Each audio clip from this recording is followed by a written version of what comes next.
नमस्कार, बिहार मिथिला न्यूज़ में आपका स्वागत है। मैं हूं तरत परवीन। पूरे बिहार में जो 5 प्रमुख खबरें हैं उसको हम आपको दिखाते हैं ताकि ट्रेंडिंग न्यूज़ आप तक पहुंच पाए।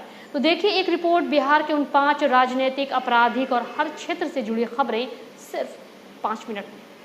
नमस्कार, बिहार मिथिला न्यूज़ में आपका स्वागत है। मैं हूं बिहार विधानसभा अध्यक्ष विजय सिन्हा ने अध्यक्ष पद से दिया इस्तीफा। उसको हम आपको ताकि ट्रेंडिंग न्यूज़ आप तक पहुंच पाए। देवेश चंद्र ठाकुर बने बिहार विधान परिषद के सभापति, महागठबंधन के उम्मीदवार निर्विरोध निर्वाचित।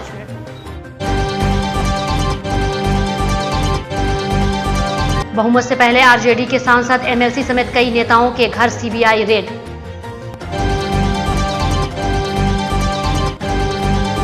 पटना समेत 15 जिले में वज्रपात व वर्षा का अलर्ट।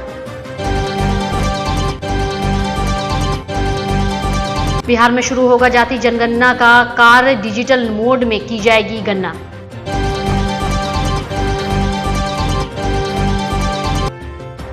बिहार विधानसभा के अध्यक्ष विजय सिन्हा ने अपने पद से इस्तीफा दिया।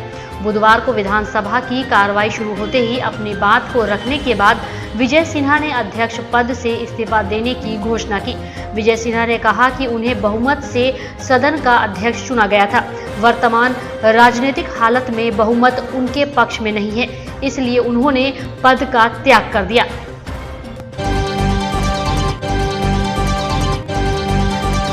जदयू के नेता देवेश चंद्र ठाकुर बिहार विधान परिषद के सभापति चुने गए हैं। महागठबंधन के उम्मीदवार देवेश चंद्र ठाकुर सभापति पद के लिए निर्विरोध निर्वाचित हुए हैं। देवेश चंद्र ठाकुर बिहार विधान परिषद के नए सभापति होंगे। बिहार विधान परिषद के सभापति के चुनाव को लेकर 25 अगस्त को विशेष बैठक आयोजित होनी थी, लेकिन विपक्ष की तरफ से किसी उम्मीदवार के नामांकन दाखिल नहीं करने के कारण महागठबंधन के उम्मीदवार देवेश चंद्र ठाकुर को निर्विरोध निर्वाचित कर दिया गया।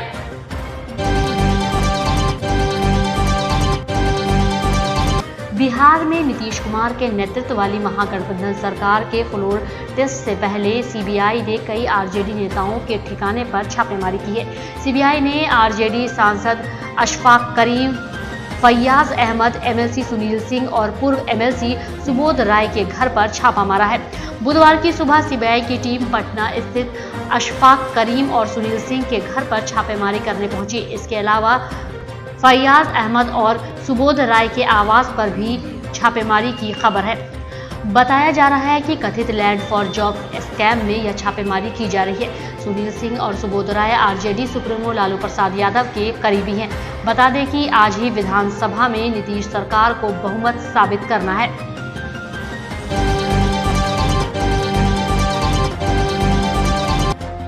मौसम विज्ञान केंद्र पटना के अनुसार अगले 24 घंटे के दौरान राजधानी समेत प्रदेश के 15 जिले में मेघ गर्जन, वज्रपात के साथ हल्के से मध्यम स्तर की वर्षा का पूर्वानुमान है।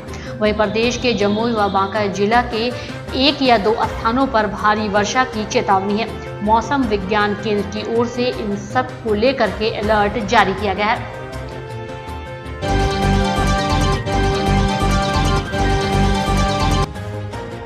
बिहार की राजनीति में जाति की अहमियत किसी से नहीं छिपी है, लेकिन सच्चाई ये भी है कि पिछले 90 साल में किसी भी दल को या राजनीतिक विश्लेषक को ये नहीं मालूम कि जातियों का वास्तविक आंकड़ा क्या है। इन सब के बीच 23 अगस्त 2021 को एक सर्वदलीय बैठक के बाद सीएम नीतीश कुमार ने जातिगत जनगणना कराने पर मुहर लगाई थी। अब नई सरकार के गठन के बाद इस दिशा में तेजी से कार्य किया जा रहा है। जाति आधारित गणना के मकसद से 8 स्तरों पर अधिकारियों और कर्मियों की टीम काम करेगी। इस टीम में शिक्षक, लिपिक, मनरेगा कर्मी, आंगनवाड़ी सेविका से लेकर जीविका समूह के सदस्यों को शामिल किया गया है।